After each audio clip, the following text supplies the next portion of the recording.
Thank you so much for tuning in today for this live study with me session. I have a really great lecture lined up for you.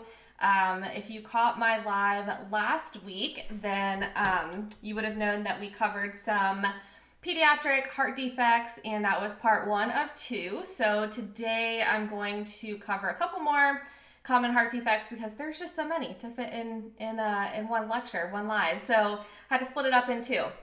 So we are going to, hello.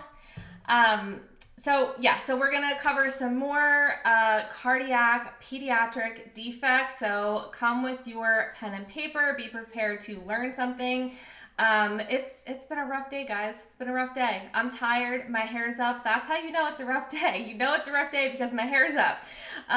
But we're gonna get through it. We're gonna buckle down and we're gonna study. There's no excuses here. We're gonna get this done. So I have a really exciting lecture lined up for you, and I'm so excited to jump in. So we're gonna get to it. We're gonna get to it. And do me a favor, guys. Let me know where you're watching from. I have students all over the country. I even have students outside of the country. So drop a comment. Let me know where you're watching from. And if you can do me a favor and put #live. If you are watching this live, I will be recording this. I am recording this, and I will repost the replay probably tomorrow morning. So if you're watching this live, comment #live. And then if you're watching the replay tomorrow, I want you to comment #replay. And let me know where you're at with your nursing journey as well. I like to hear where you are at. Are you a first-year student? Are you not even in nursing school yet? Are you a senior? Are you a graduate nurse preparing for your NCLEX? Just let me know. Let's chat. There will be a time for a Q&A at the end, so make sure you stick around for that. I also have some amazing offers for you guys, so you definitely don't want to miss out on that. So make sure you stick around to the end of this study with me, and we will jump right into that. But in the meantime, let's go ahead and let's get started with tonight's study with me. So as always, I like to start with my little tips and tricks, and I apologize if you're hearing this more than once. If you tune in every week, I kind of start my lives very similarly. So we're going to talk about some tips and tricks, and my biggest tips and this is not only just for the live here tonight, but it is also for when you are studying. So you definitely want to limit distractions. When we get distracted, we break our concentration, and then it's like our brain kind of has to start all over. So you want to try to limit as many distractions as you possibly can. When you're studying, you want to focus. You want to make sure that you pick a time that is convenient for you, and you want to make sure that you are all in and that you are able to really commit and focus on your studying. So finding a quiet place can help with that. I know that that's easier said than done, especially if you have small kids, finding a quiet place. But it's really, really important to not be distracted and study in a quiet place. Also, turn off your cell phone notifications.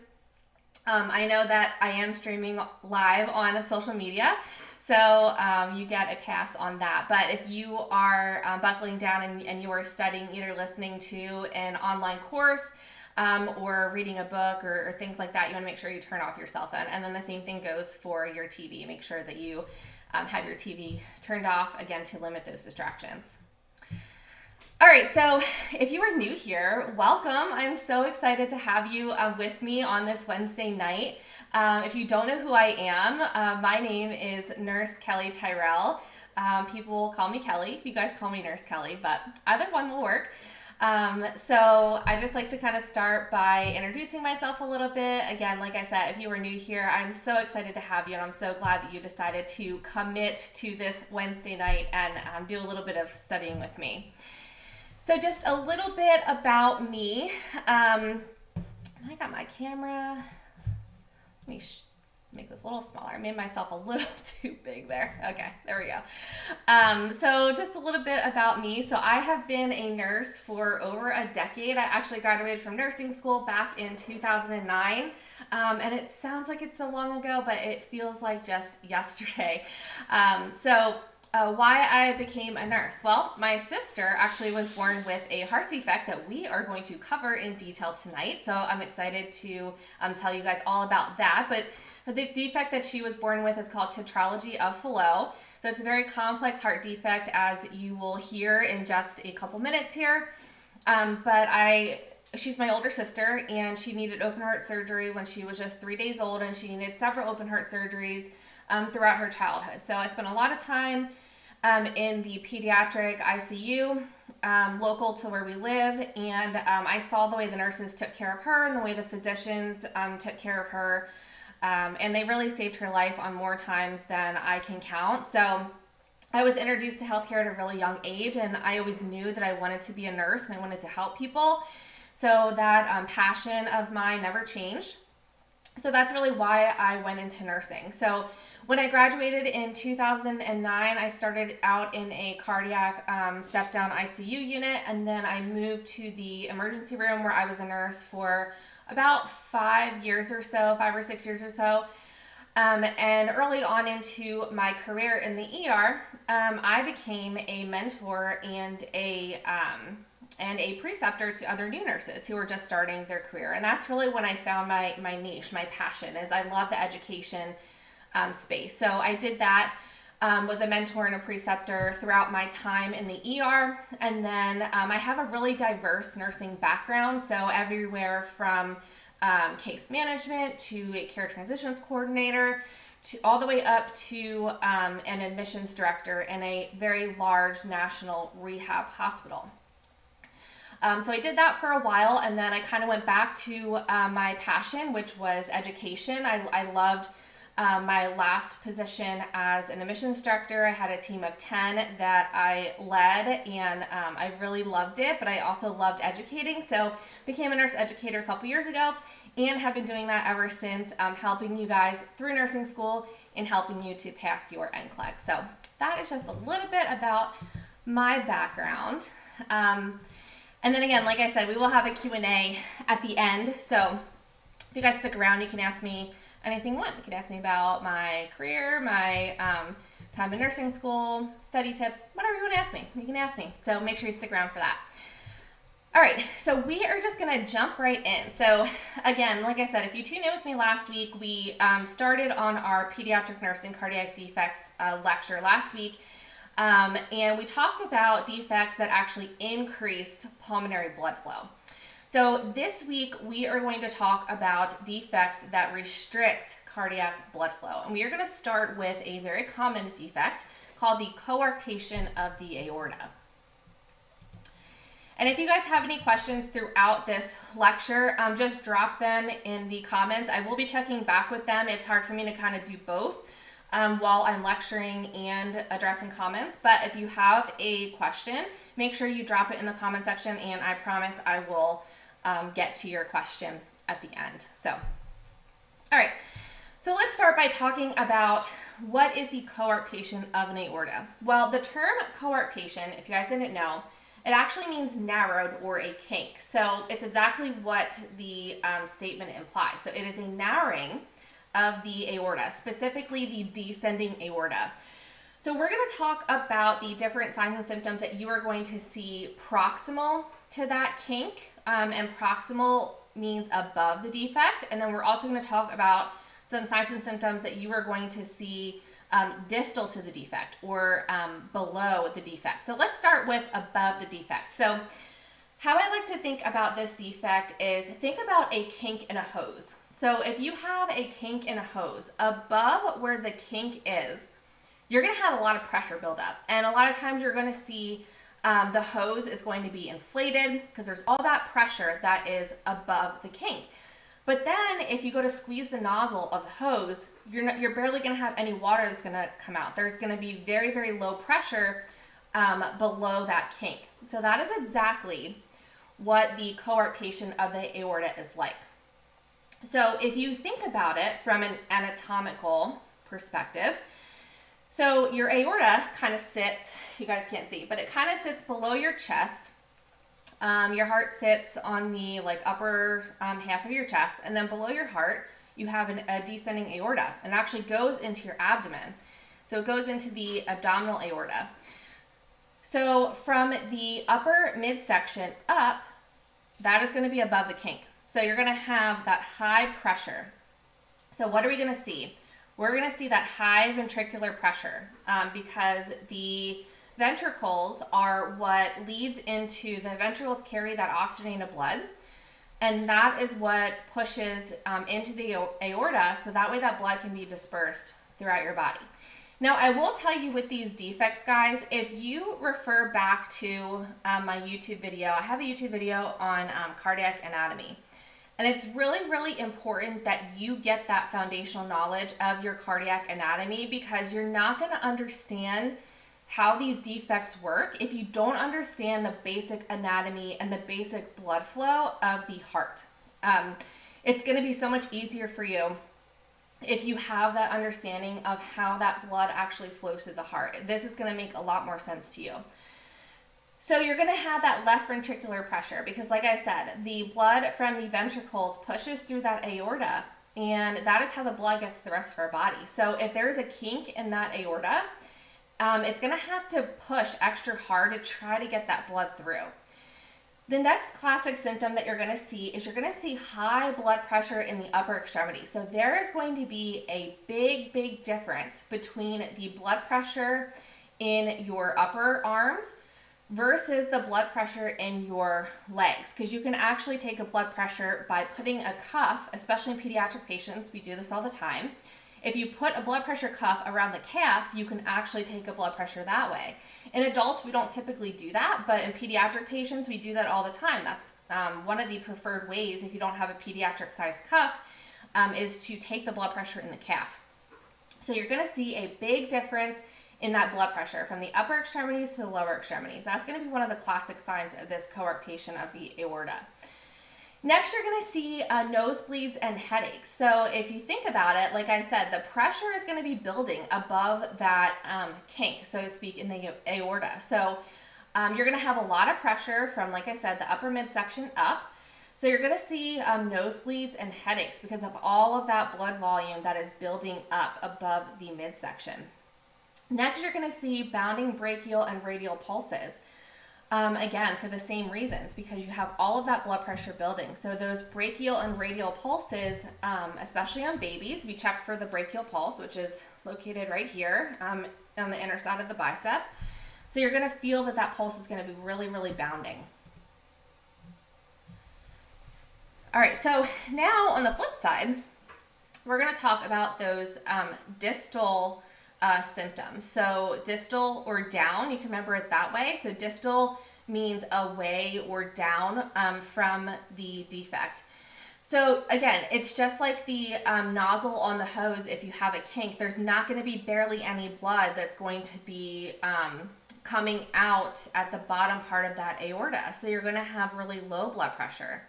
So if you take the blood pressure on the calf, again, like I said, there's going to be a huge difference. It's going to be really low on the lower extremities. It's going to be really high on the upper extremities.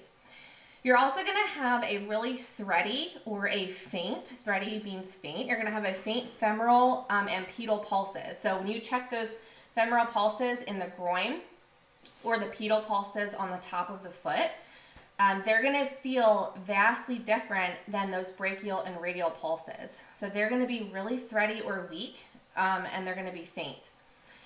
Also, think about it. So we're not going to have as much blood flow to the lower extremities. So that is going to cause a cool feeling. So the lower extremities are going to be really cool to the touch. And there's also going to be weakness there, again, because those muscles in the legs, they're not getting that oxygenated blood.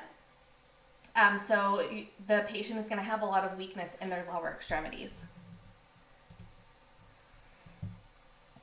All right, so let's talk about some diagnostic tests. So how are we going to diagnose this coarctation of the aorta?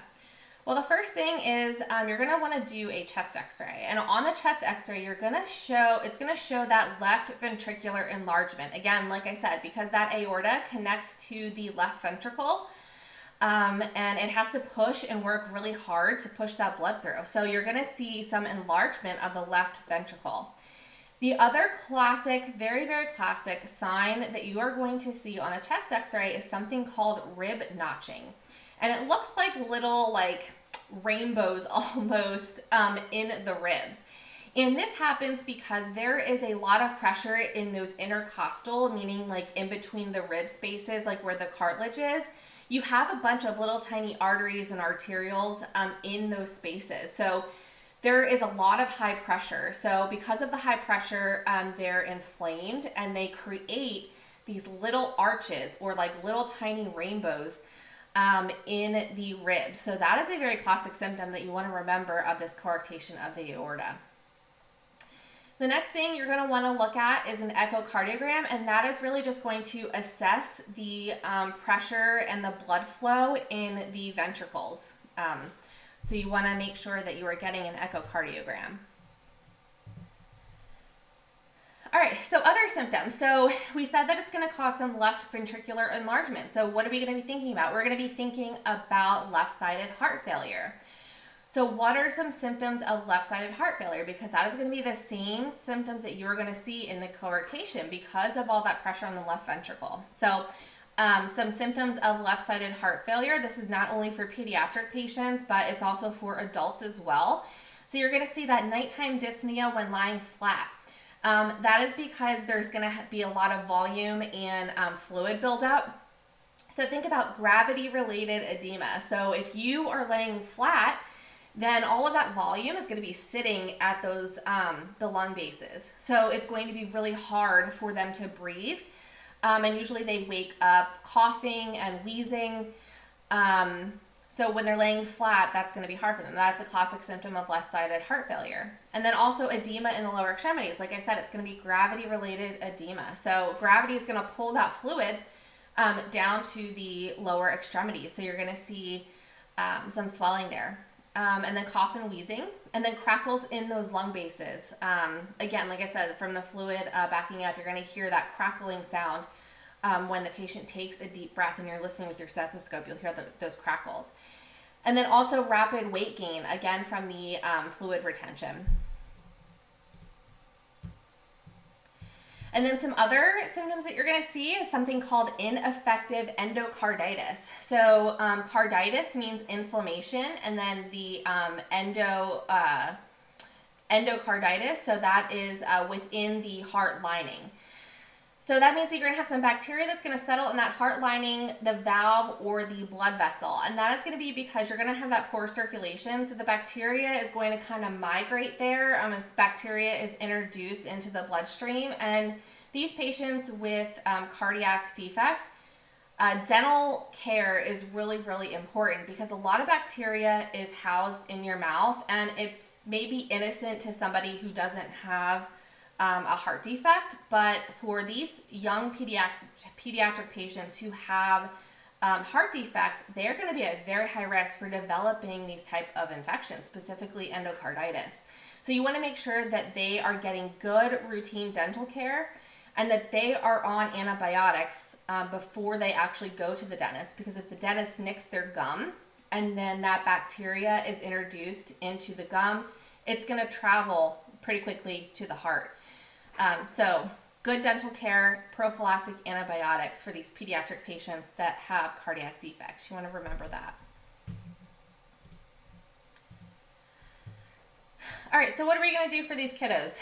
Well, we are going to treat them like they have the left-sided heart failure, because they are going to have left-sided heart failure. So what are some treatments for left-sided heart failure? Well, it's going to be blood thinners. We are going to put them on those ACE inhibitors, those angiotensin converting enzyme inhibitors. Also ARBs, those angiotensin receptor blockers. Also, they're going to be on beta blockers, calcium channel blockers, and nitrates. And all of these medications, the goal of those medications is to help slow the heart rate down a little bit, but it's going to help the heart pump more efficiently. So it's going to slow it down a little bit, and it's going to allow the heart to pump a little bit more efficiently. And then some other treatments, aside from medical interventions, is surgical intervention. So these patients can have something called a percutaneous balloon angioplasty, where they basically go through either the groin or they go through the neck, and they try to take this like balloon type thing and inflate this balloon into that kink in the aorta. and see if the aorta will stay open. Sometimes it will stay open depending on how severe the kink is. If the kink is too severe and they inflate it and it doesn't stay open, then they have to insert a stent in there. And then that will ensure that that kink actually stays open. The other thing that they can do is something called an anastomosis. And basically what that means is they cut out the defect, so where the kink is, and then they will suture the two ends back together. So that is obviously way more high risk surgery than if they would just do the balloon angioplasty or a stent, because they're actually like, the patient will need to be put on bypass, obviously, because your aorta is your biggest artery and your main artery that supplies the blood to the rest of the body. So that is a major surgery to have to kind of, halt your natural blood flow, put the pediatric patient on bypass, and cut the defect out, and then suture the ends together, and then hope that there's no leaks. So that is a major, that is definitely a major surgery, along with a lot of surgical complications.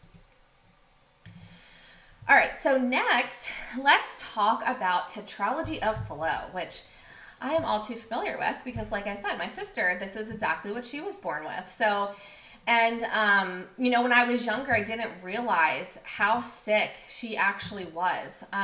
This defect is definitely like the mother of all defects. These kiddos are really, really sick and they need intervention right away. So the other defects that we had talked about, it typically involves just one part of the heart. We talked about ASCs, which involve, the hole in between the two atrium. We talked about VSDs, which are the holes between the two ventricles. The coartation, which is the kink in the aorta. But with Tetralogy of Flow, you actually have 4 different types of heart defects. And that is where the word tetra comes from. It actually means 4. So we have 4 different types of heart defects with tetralogy. So the first defect is stenosis, or narrowing of that pulmonary artery. So that is defect number 1, and that is going to affect a lot of other things in the heart that we're going to talk about in just a second. The second defect is that hypertrophy of the right ventricle. So if you are familiar with your blood flow anatomy and your cardiac anatomy, you know that unoxygenated blood, will enter into the right side of the heart through the atrium. It will go then to the right ventricle. So why do we have this enlargement of the right ventricle? Well, it's because we have a narrowing of that pulmonary artery. So the pulmonary artery connects to that right ventricle because the pulmonary artery's job is to take that unoxygenated blood from the right ventricle and move it into the lungs so that way it can be oxygenated. So if there is a kink or a narrowing in the pulmonary artery, then that means that the right ventricle is going to have to push extra hard to pump out that unoxygenated blood through that narrowed pulmonary artery. So when you think about your anatomy and your cardiac anatomy, it makes sense that you have this right ventricular enlargement because you have that narrowed pulmonary artery. So they all tie into each other. You also have something called dextro position of the aorta. So dextro means right. So that means that the aorta is positioned to the right. So it's not correctly connected to the left ventricle like it normally is, because that left ventricle takes that oxygenated blood to the rest of the body. Instead, it is repositioned to the right. So what happens is that you have blood from that left and right ventricles, and both oxygenated and unoxygenated blood are now entering into that aorta. So, and that's not good to have that unoxygenated blood into the aorta, because what is the aorta's job? The aorta's job is to take the blood, oxygenated or not, and it carries it throughout the rest of the body. So it is actually carrying a lot of unoxygenated blood throughout the rest of the body. And then the last defect is going to be the ventricular septal defect, which we talked about last week. So there's going to be a hole in between the left and the right ventricles. So you're going to have some mixing again of that unoxygenated blood in with oxygenated blood. So what symptoms are we going to see? Well, we're going to see a lot of cyanosis. That is going to be the number one symptom that you're going to see first at cyanosis, because like I said, there is going to be, since that aorta is dispositioned to the right side, you're going to have unoxygenated blood from that right ventricle. It's going to be entering into the aorta. So that unoxygenated blood is going to be carried throughout the body. So that is going to cause cyanosis, or that bluish color, in these patients. You're also going to have dyspnea for the same reason, because there's a lot of unoxygenated blood. So the patient is going to try to compensate by labored breathing. And they're going to try to breathe faster to try to oxygenate more blood. So they're going to have a lot of labored breathing. Now, this is relieved when you place a baby in a squat position. So that is important to remember, that if the dyspnea is relieved when you place the baby in a squat position, then you can be pretty confident that they have this Tetralogy of Flow.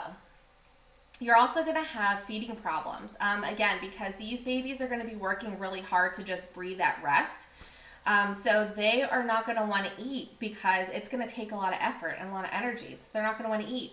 Also, respiratory infections, because again, you're going to have poor circulation. You're going to have a lot of unoxygenated blood.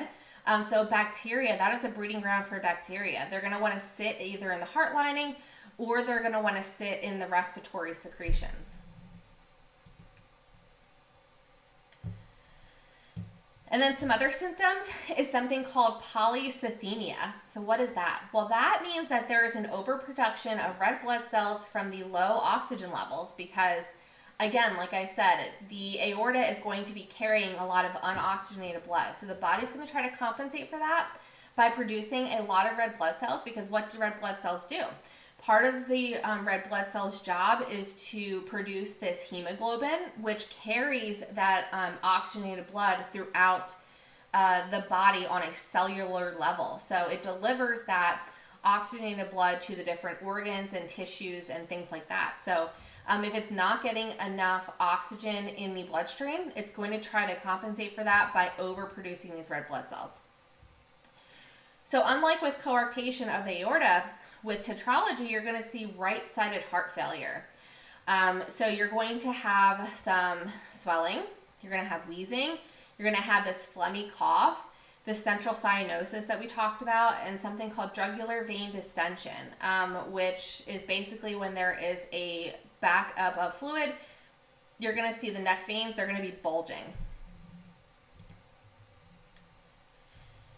Some other symptoms, this is very classic to tetralogy. It's something called Tet Spells. So what is that? That is paroxysmal hypercyanotic episodes. All right, let's break down that word. If you looked at this word and you're like, I have no clue what that means, it's so important, guys, for you to learn your prefixes and suffixes. And I actually have a whole PDF in my course that outlines the major prefixes and suffixes, because if you know prefixes and suffixes, it's going to be a lot easier for you to break down some of these larger words. So paroxysmal means intermittent. So you have paroxysmal AFib. That's like one of the more common ways that paroxysmal is used. It just means intermittent. And then hyper means high, and cyanotic is blue from that lack of oxygen. So we have somebody who has these intermittent spells of high cyanosis. And they can last anywhere from a few minutes to a few hours. And that is really, really terrifying for parents. So it's really important that you as the nurse make sure that you educate these parents on what these Tet spells look like, and educate them on interventions on what they can do at home to help alleviate some of the symptoms. And one of those interventions, the main intervention that you want to do, is you want to place the patient in a squat or a knee to chest position. So by doing this, this is going to increase that peripheral vascular resistance, or the PVR. You're going to increase that PVR. So when you do that, it helps alleviate some of that blood on the heart. So that's why it helps these pediatric patients, and it kind of breaks them of that these Tet spells. And they actually typically recover pretty quickly. After the spell is over, they'll get a little sleepy, obviously. They'll get a little sleepy for a little bit, but typically they will bounce back and they will recover pretty quickly. In older pediatric patients who have this, they will naturally actually like just fall into a squat position because that is your body's natural way of trying to break itself out of these Tet Spells. So it's really important for you to educate the parents on placing these patients in a squat or knee to chest position. That is really going to help these patients. So diagnostic tests, again, we're going to do a chest x-ray. So unlike with the coartation of the aorta, where you see that very classic rib notching, with Tetralogy of Flow, you're going to look for a boot-shaped heart from the right ventricular hypertrophy. So that enlargement of that right ventricle, it's going to create this boot-shaped heart. That is very classic to tetralogy, so you want to remember that. Also, an electrocardiogram to look for different arrhythmias that may happen because there's so many different heart defects going on. And a 3D echocardiogram, which is going to assess the blood flow and the directional blood flow and also blood pressure in the ventricles and the atria. And then a cardiac cath just to check for the severity of the defects and kind of get a good idea of what they're working with. So treatment. So how are we going to treat these patients? Well, they're going to need open heart surgery and they're going to need it pretty quickly. My sister had it at 3 days old. So like I said, these kiddos are really sick and they go downhill really fast. So they're going to need open heart surgery pretty quickly, and they're going to need to be put on bypass, which is really dangerous, and there's a lot of complications that can happen as a result of that. But that is going to save their life. So they're going to need open heart surgery and they're going to need bypass. Medication-wise, so we're going to treat this like right-sided heart failure. So what do we do for right-sided heart failure patients? Well, we give them oxygen.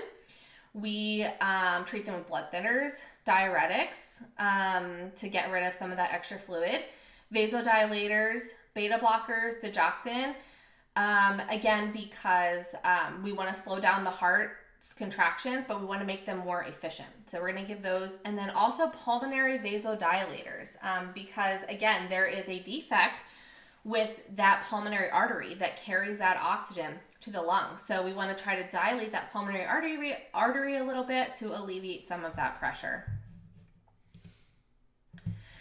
All right, pop quiz time. Hopefully you guys are taking notes. Hopefully you guys are listening. So we're going to do a pop quiz. So make sure you comment your answer in the comments. I'm going to check out the comments, and if you are in my Zoom waiting room, drop a comment in the chat. So, okay, first question.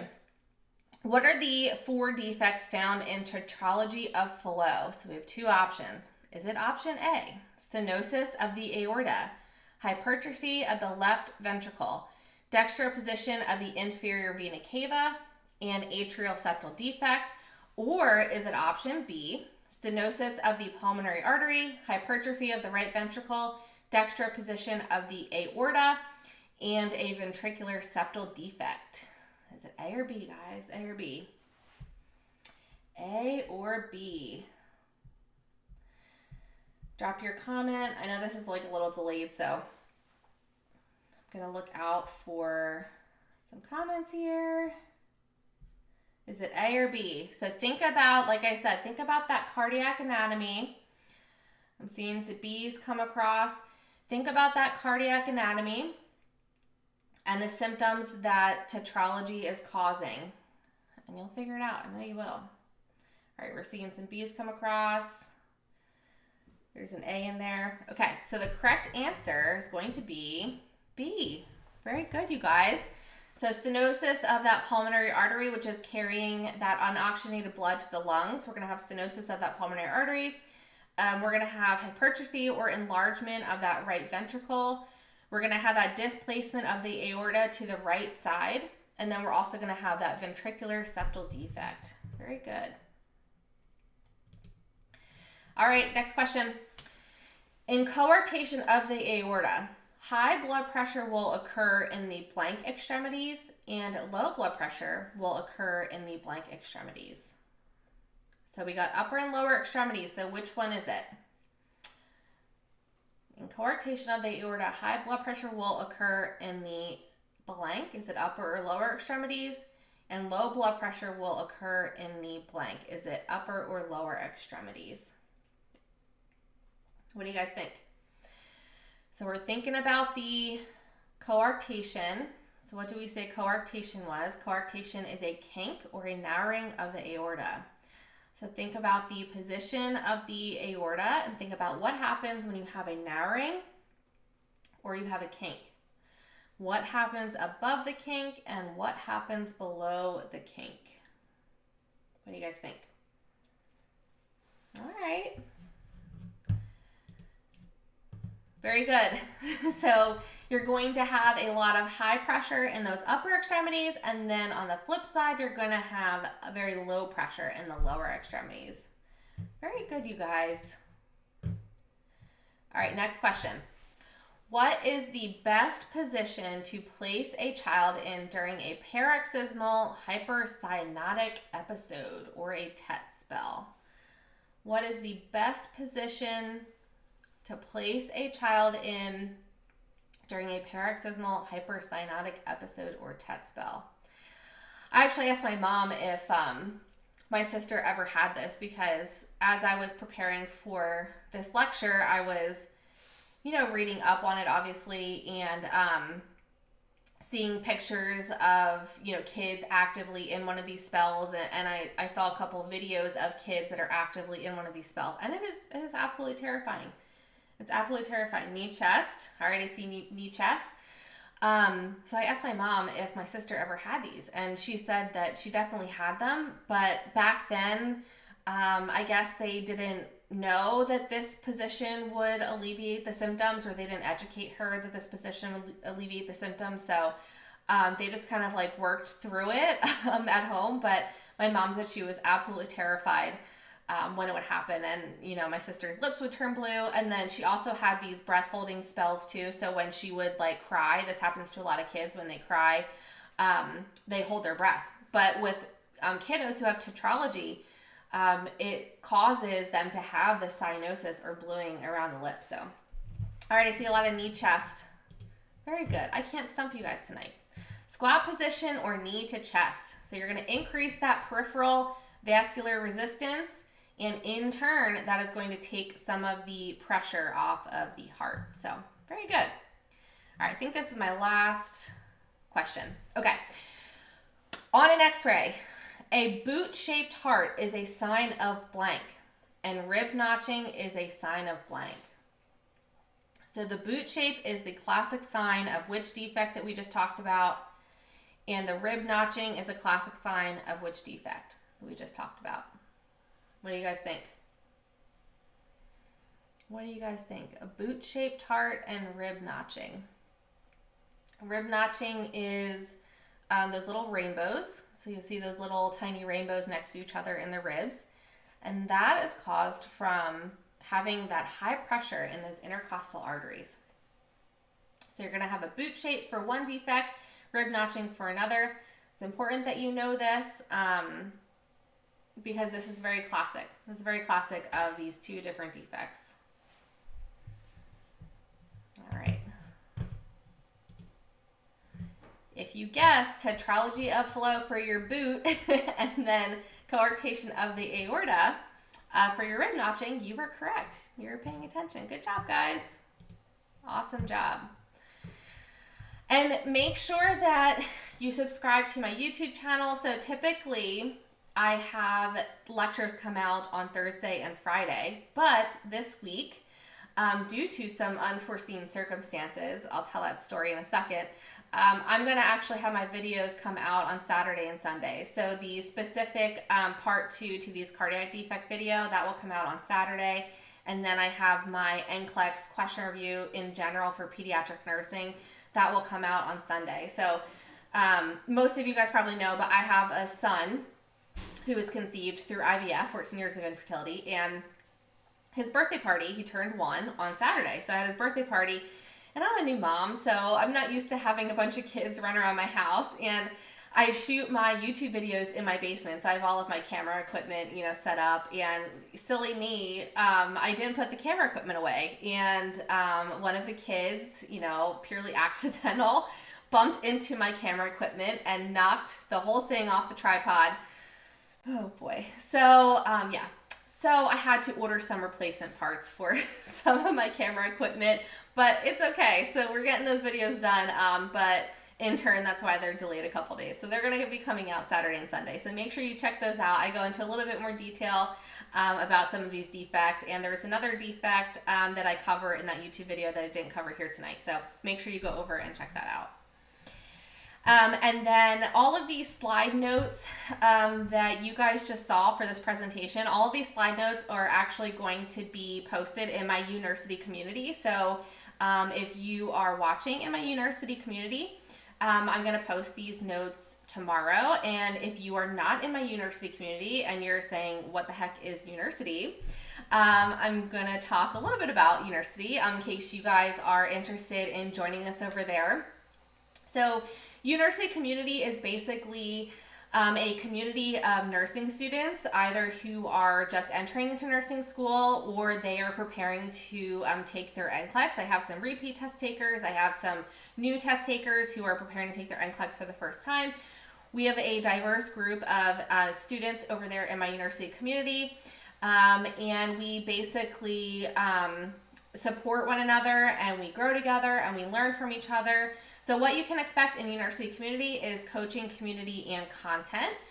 So the coaching piece, so I'm in that group every single day, multiple times a day, and I'm talking to you guys either through private chat or I'm talking to you guys through the news feed. So you get access to me over there in that group if you have any, specific questions about anything as you go through school or preparing to take your NCLEX. I'm always easily accessible in that group. Also community, like I said, we have a really strong community of different diverse nursing students from all around the country, all around the world even. I have students in there from other countries. So it's really cool to get to network and meet other students and kind of hear different journeys that other students are on. And then also content, which I'm going to go into, but we have exclusive content like printable downloads that are released once a month, and also some daily content. So this is our daily content schedule. So Monday through Friday, we have practice questions of the day. So these are NCLEX style questions, and it's the different format questions that you'll see when you're taking your NCLEX. And then also Sunday, I post nursing blogs that I personally write. So I post those on Sunday. Monday, we do some kind of like engaging poll or different like ask a question. And that's, for me to improve on my community. So I like to hear your feedback. It's also for me to get to know you a little bit and for you guys to get to know the other students in the community. And then we do quick tip Tuesdays. That is a mouthful. Quick Tip Tuesday, and that basically just gives you like different like really quick tips that you're going to need to know like as a nurse or as a nursing student. I cover everything from lifespan to lab values to medications to vital signs, things like that. We do these live study with me on Wednesdays, and then like I said, I post the replay in there the next day, and then with the slide notes, so that is exclusive only to my UNursity community members. And you also get the pre-recorded lecture videos on Thursdays and Fridays. And something else that's exclusive just to the group is the post-lecture quizzes to test your knowledge on the recorded lectures. So you get those quizzes exclusively in the group. And then Saturday, I'm big on inspirational things and just motivational things to make you feel good. So I like to post inspiring quote cards every Saturday. And then monthly digital downloads, so I focus on 2 different topics for the month. And then I create downloads, just kind of like cheat sheets that you can use while you're studying that topic. And those are released every month. So you can expect flashcards, infographics, physical assessment, practice questions, worksheets, skills checklist, and procedure assessment. So that comes out every month. And then I think next month we're about to do our changeover in October. So I think next month it's pediatrics and pharmacology, if I'm not mistaken. I know definitely pediatrics. I think it's pharmacology too for next month. So make sure that you join and download your downloads. They are coming out in just a couple days. So on the 1st of the month, you'll get your new set of downloads. And then something else that's really cool in the UNursity community is we have an ambassador program. So what does that mean? Well, it means that if you refer your fellow nursing students, you get to earn a little bit of cash or some really cool nursing swag that I personally picked out for you guys. So you can earn anywhere from $20 up to $550, just depending on how many students you refer. It's a minimum of 2 students will get you your first prize of $20. And then the maximum, I think it's 75 or 100, might be 100 students for 550. I don't remember exactly, but I do know if you refer 10 students, then you basically will pay for your membership for the first year if you just refer 10 students. So it's a win-win. You get a little bit of extra cash, and you get to learn with your friends. And then when you are ready to take your NCLEX, if you really want to level up your studying game and you want to ensure that you pass your NCLEX on your next attempt, ideally in the minimum amount of questions, then I have a really awesome program for you guys called NCLEX and Chill Review that I worked extremely hard on building. My students love it. We have a 99.3% success rate for students who really stick with the program and they give it a good shot. We have a 99.3% success rate. So like with anything in life, you have to put the work in. Studying for your NCLEX is not easy, but my whole goal to creating this program was to make it as easy and as painless as I possibly could. So I'm really proud of this course. And I love hearing my students who use this course and their transformations. I just love it. So I've been meeting with my students over Zoom and just kind of hearing their stories to try to inspire other nurses who may have failed before and they're feeling really discouraged. And I have some really, really good stories coming out for you guys. So keep being on the lookout for that. So who is this review course for? I really created this course with everyone in mind. So those first-time test takers, those repeat test takers, who maybe have been out of school for a little while and they need a full refresh on the different content that they're going to be tested on the NCLEX. This course is absolutely perfect for them. Also, international test takers. And busy students who need to study when it's convenient for them. I made this course self-paced intentionally because I know what it's like for us to be busy nursing students. We have other things going on in our life, so sometimes it's just easier if we can study when it's convenient for us, when we can turn off distractions and we can find that quiet place to study. And also proven results guaranteed. So I offer a 100% pass guarantee, which means that if you don't pass your NCLEX, you will stay in my program completely for free because I am that confident that you are going to pass using this program. So I offer that 100% pass guarantee, which is really unlike a lot of those other programs that are out there because I want to see you guys succeed. I want to see you guys pass and get your license. So this is a very comprehensive review and it covers all of the major topics that you can really expect to find on the NCLEX.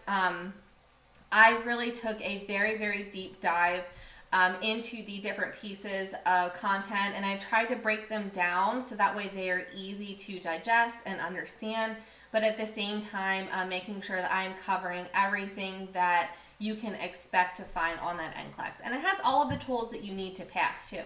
A lot of my students ask me, do I need to have another review course if I purchase your review course? And my answer to that is no. I mean, there's nothing wrong with having another supportive program if you feel that you need that. But I will tell you that my students have a lot of success just using my program. It has everything that you need. It has, like I said, really content-rich content. It also has over 1,000 NCLEX simulated questions. 12 PDFs, which is, they're not like superficial PDFs, guys. Like some of these PDFs are like 70 something pages long. So really extensive content-rich PDFs, and then also a known instructor. So you guys can always come to me if you have any questions at all. I'm not like some of those other, review courses where it's just like a business name and you can never get in contact with the instructor. That's not how I built this course and that's not how I wanted this course to be. So You guys will always have access to me if you have any questions as you're going through this course. There's also 35 hours of core video content, and you also have the option to do audio only, which is perfect on the go. So some people listen to me in the car or in the gym, or you can watch the videos where I put up the slide notes in the videos. And I already touched on the 1,000 NCLEX simulated questions, and that is spread across 20 different assessments, and it's all self-graded, so that way you know when you are ready to sit for the NCLEX.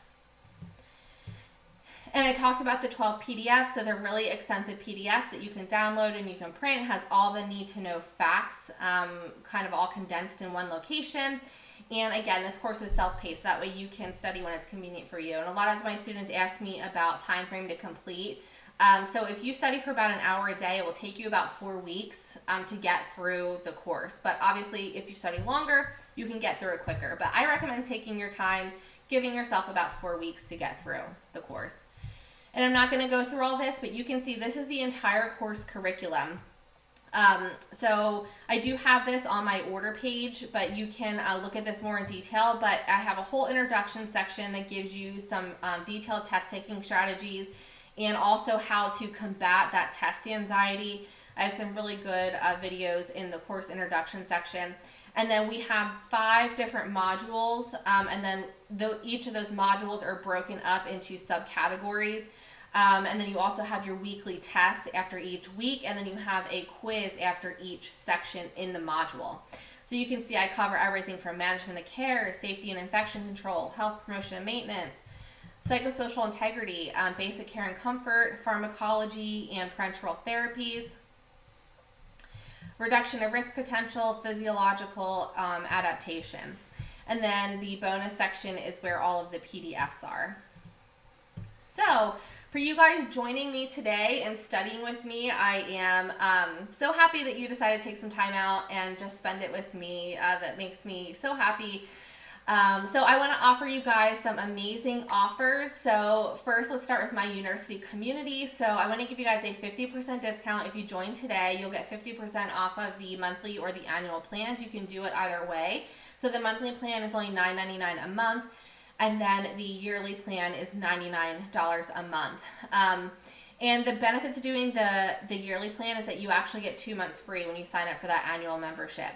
And I'm also going to give you guys a 30-day free trial. I usually offer a 7-day free trial, but I'm going to extend that window and give you guys a 30-day free trial. So it's really risk-free just to try it out. Come on over, see if you like it. I hope that you stay. If you don't like it, please reach out to me and let me know what I could be doing better. But I'm going to offer this to the first 10 members only. So make sure that once we get off this live that you head on over and sign up for your free trial. And then for the NCLEX and Chill review course, so I want to give you guys actually a 70% discount. So I've never discounted my course this much before. So 70% discount. It's normally a $350 value, but I'm going to offer it to you today for $147. And that is going to give you that lifetime access, 100% pass guarantee. So there will never be any subscriptions or renewal fees. It's going to be the one flat fee of $147, and then you will stay in my program guaranteed until you pass. And you're getting the 99.3% success rate. So this program is proven to work over and over again. The 100% pass guarantee, and then access to all of the #1 rated content that I talked about, all of the 40 video lessons, the 1,000 NCLEX simulated questions, and the 12 PDFs. So I hope you guys check it out. Like I said, I try to create these different courses and the membership site because I want to give you guys all of the resources that you need, so that way you can be successful and you can pass your NCLEX, or you can pass your next nursing school exam, and hopefully nursing school will be a breeze for you. All right, well, that is all the content stuff that I have for the study with me, but it is Q&A time. So I know it's my favorite part. I'm sure it's your favorite part, the Q&A. So like I said, I am an open book. So if you have any questions, feel free to drop them in the chat, either in the Zoom chat, or you can drop them in the social channel chat, and I'm going to check that out. If you just give me 1 second here, I'm going to look over at my computer here. Yeah, so if you have any questions, make sure that you put them in here. Let me just scroll back here. Somebody said, I'm also a member of the UNursity community and NCLEX and Chill Review. I absolutely love your content. That is very sweet, and I'm so glad that you love my content. Like I said, there was a lot of blood, sweat, and tears that went into that course because I'm a very type A perfectionist personality. So I wanted to make sure that the course was completely up to my standard and that I had proven results before I released it to the community. Like I said, I worked really hard to make sure it was super organized and structured, and that way it would be really easy for you guys to find the content that you need. Let me turn my... There we go. Now you guys see me full screen. To make it really easy to find the content that you need and really assess your weak areas, assess your strong areas. That way you know exactly what you need to study. All right.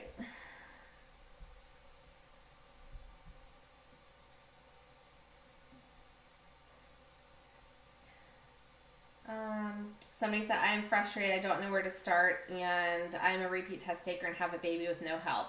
Nancy said that. So, Nancy, if you're still watching, don't be discouraged. I know it's so hard. It's so hard when you have a little one. I know my guy is like so rambunctious, and but you can do it. You can do it. And my NCLEX and Chill Review course, like I said, that's exactly why I created it to be a self-paced course, because we all are so busy and we all have different things going on in our life. So I wanted to make that course self-paced. And through the assessments throughout the course, like I said, it will tell you your weak areas. So there's two different ways that you can approach the course. You can either start by studying your weak areas first, or you can do it kind of systematically where you start in the very beginning, watch all the intro lessons, and then go right into module 1 and just kind of take it, start to finish. So it really depends on your style, which way that you want to do it. A lot of my students will just take it, kind of start to finish because they want a full refresher on everything, which is, perfectly fine. So I think that having a self-paced course would be really, really good for you. That way you can, find the time when it's convenient. So when your little one is, down for their nap, take that time and just study for a couple minutes. Even if it starts with only 15 minutes a day, just finding 15 minutes a day. If we create that habit, and we start with 15 minutes, it's going to be easier for us to increase our time because we're going to create a habit of at least studying for 15 minutes a day. So, yeah, I definitely recommend, doing something self-paced if you feel like, you're having trouble because of your busy schedule, to set aside time to study with a self-paced kind of program. You can study when it's convenient for you.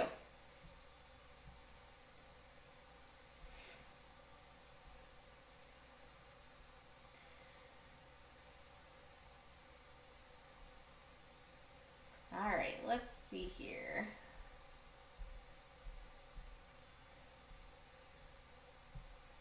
You guys are a quiet group today. I'm preparing for my medical entrance exam in India. That's exciting. That's really exciting.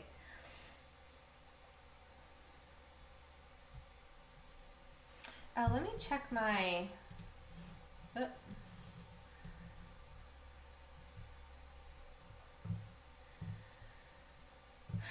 Looking for start nursing school in November. I'm looking for study guides, and your videos are very, very helpful. I'm glad to hear that. I'm glad to hear my videos are helpful. I try to make it, I try to simplify the content as much as I possibly can. I know that it's hard. It's hard, guys. It's hard learning some of this stuff.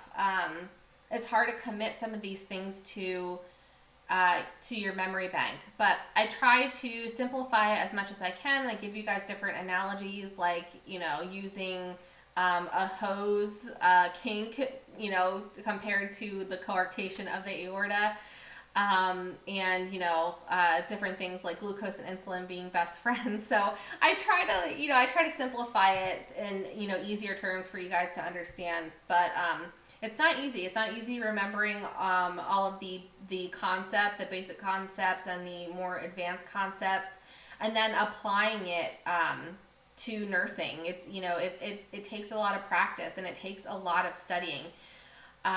You know, if nursing was easy, then everyone would be a nurse. It's not easy, but it takes a lot of practice. Takes a good mentor to help you through, a good review course to help you through, a good supportive community like my UNursity community to help you, and, you know, different, you know, resources out there.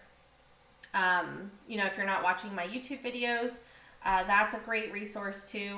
Those are kind of, you know, quick videos. I try to, like I said, simplify things for you, and I try to cover a wide range of topics, because that's the other thing. There's so many different things to learn. If we could just focus on one thing and be tested on that one thing, but there's just so much to learn in the nursing field. So there's a lot of content to cover. I just recently started my YouTube channel. I want to say like 2.5 months ago, and we're growing pretty quickly. We're up to over 500 subscribers, so that is an awesome accomplishment and an awesome milestone to hit 500, especially like so quickly in the first 2 months. So that just goes to show, you know, you guys are not alone. There's other people out there that are, you know, searching for ways to retain this information, and different instructors' perspectives on how to learn this information. So I'm so happy that we continue to grow. But make sure you head on over to my YouTube channel. Give it, you know, subscribe, and give my videos a like. It helps me out a lot. It helps me to continue doing these videos for you guys.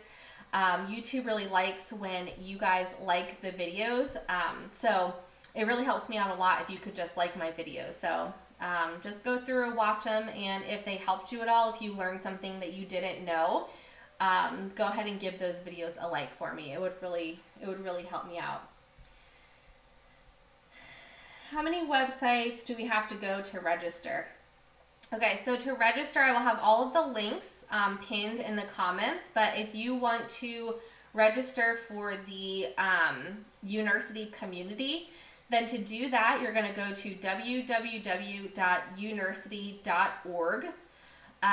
So that's www.unursity.org, and I will have that linked. And then from there, you can choose a plan. So either the monthly plan or the annual plan, and then you can create an account and sign up that way. That's for my UNursity community. And then if you're looking to sign up for the review course, then you're going to go to www.nclex.com/NC. Again, I will have that linked for you in the comments, but it's www.nclexandchill.com/NC, and that is how you will sign up for the course. So you'll see an order form there when you go to that website, and then you'll put your information in, your student information in, and then you can sign up directly through that order form.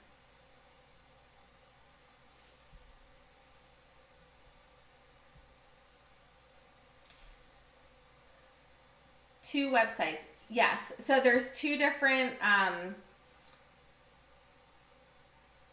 yep. Okay. So I have the two websites. My moderators are helping me out.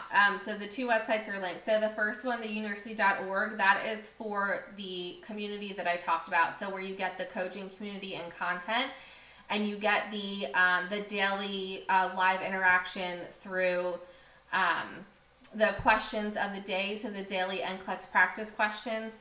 And then you have access to other nurses that you can network with, and then you also have access to me through direct messaging or through the news feed in my UNursity community. And then the course is the self-paced course, so that is an overview basically of everything that you can expect to encounter on the NCLEX.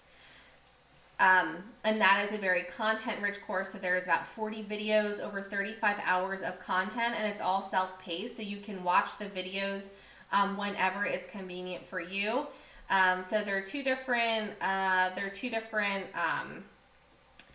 things. So I recommend to do both. If you are studying for your NCLEX, then I definitely recommend to do both, because like I said, you need to have that content review, and you have to review and understand the concepts, and then the community will give you that day-to-day daily interaction.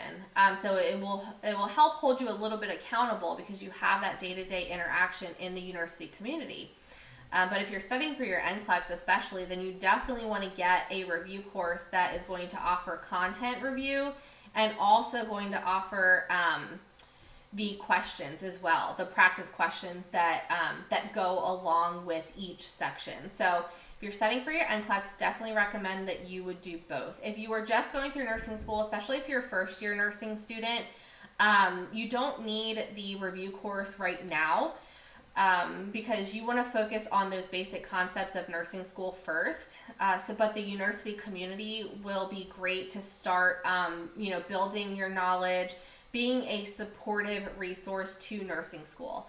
So if you were in nursing school, definitely UNursity community would be perfect for you. But I would hold off on the review course until you're in your senior year, like your second half in your senior year. Then you can start dabbling into studying for your NCLEX. So if you were second year or second half of your senior year in nursing school, definitely the review course is for you, along with the UNursity community. But just starting nursing school, I would recommend that you just look into the UNursity community for now.